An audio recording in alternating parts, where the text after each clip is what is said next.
Well, g'day there traders and friends, market participants right around the world. Once again, you are here with James on behalf of Pivot Point Trading. Very important market update as at the close on Thursday, the 10th of November 2016. A couple of videos ago, I was talking about the importance and relevance of the Nasdaq 100. In fact, I led you to this red box which was drawn on my screen and what to look out for when the Nasdaq had that pop, that bounce off from that really nice macro support area. Well, as at the close on Thursday, really the candlestick tells the signal. This is what we call an outside day, long day Morobozu candlestick. It fully engulfed the gains that were seen on Wednesday and sort of this sharp rally which we've seen post-Trump election. Now, it's really a tale of two tapes at the moment. You have the Nasdaq 100, also the broader index. If I go over and show you the Nasdaq composite over here, where we're seeing some very alarming bearish candlesticks. However, when we compare that to the Dow Jones Industrial Average, it has broken out to a new all-time high.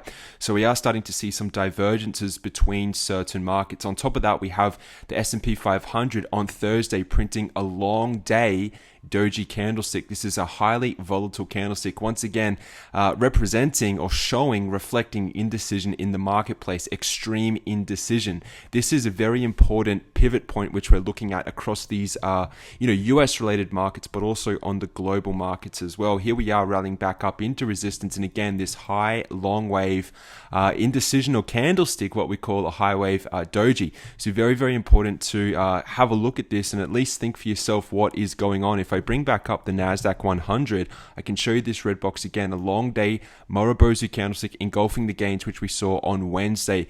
What this is telling us is that markets at the moment again are bifurcated. They are not in agreement.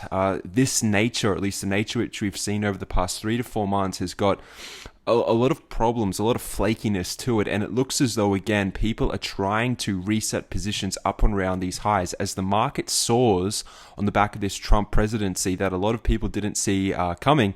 The market confusingly has rallied. A lot of people were under the assumption that if Trump gained power, if he moved into office, the markets would move in the opposite direction. That is simply not the case. However, up until and through to Thursday's trading, it looks as though at these key pivot points of resistance, you're starting to see the sellers. So people who are paying attention to the chart are seeing this, whether it's on the Nasdaq, whether it's on the S&P 500, whether it's on the Nasdaq 100 composite index as well. You're starting to see at these key areas, people are selling into strength. It is showing and being reflected in these candlesticks. Again, if you pay attention to the Nasdaq 100, you almost have in many ways a bearish counterattack or a bearish piercing pattern, because we did gap up and we did pierce almost within half of, or at least 50% of the previous day's candle. Again, a very bearish candlestick. Pay attention to volume. Volume is also starting to spike, something which I haven't been speaking about. These pushes which we're seeing off this intermediate trend line are becoming less substantial as we move forward and as we progress. The more times we come back into this intermediate trend line, the less it has in terms of the legs to the bounce. We'll see what happens on Friday and throughout Friday's trading session.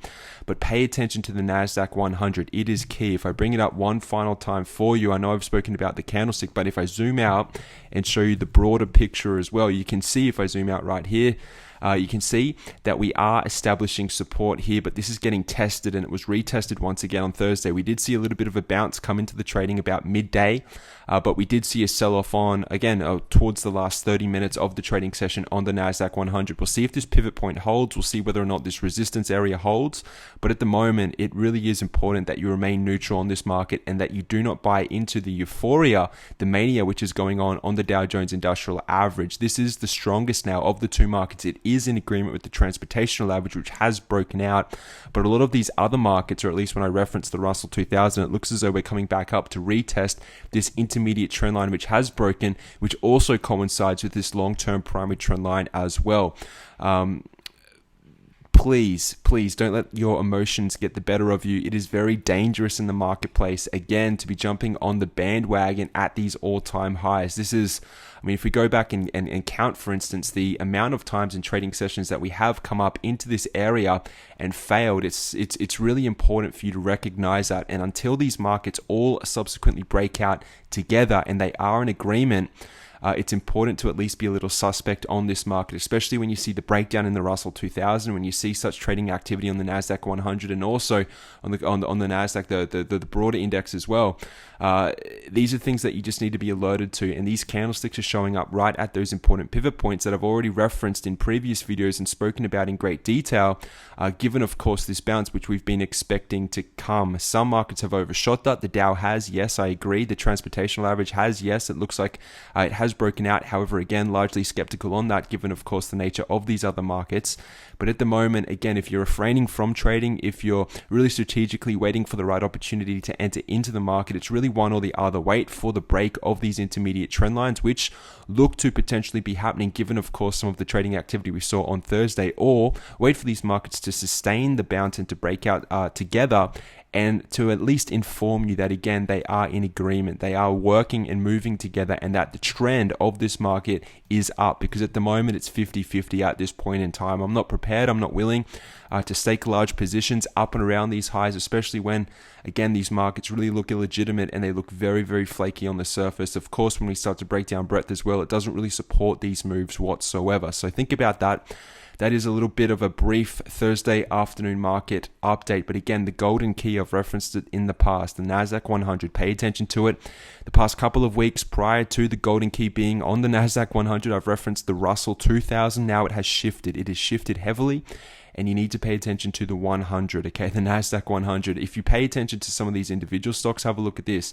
Outside of the financials and some of the manufacturing stocks which we look at, you can see right here, Apple is breaking below that key support area. If you pay attention to Amazon, have a look at this. It's cracked below that 770 area, once again after retesting this red box. This is across the board. Have a look at Baidu, starting to break down, hit our target a number of days ago. Outside of Caterpillar, COP, Boeing Airlines, which have taken some big moves, also in the financials that I've already referenced. Pay attention, Google, a large down day on Thursday. Look at the volume as well. Pay attention to the volume on these individual stocks. I mean, look at Netflix. It's retesting that gap, the gap that we've been paying attention to. Is this an exhaustion gap? I've been speaking about this and sort of contemplating it for a number of days. Look at this, a second high on the back of this euphoria, which again isn't across the board. It is heavily influenced to certain sectors, again largely to do with the repealing of Dodd-Frank, for instance, with the financials. That's why the financials are gaining, and they've seen some very impressive gains over the last couple of days. Is it long term? Is it sustainable? I'm not sure. The technicals are telling a different story. However, the last couple of days they have rallied. Look at Tesla, again, another company breaking down, continuing the long-term trend. Pay attention to the trends.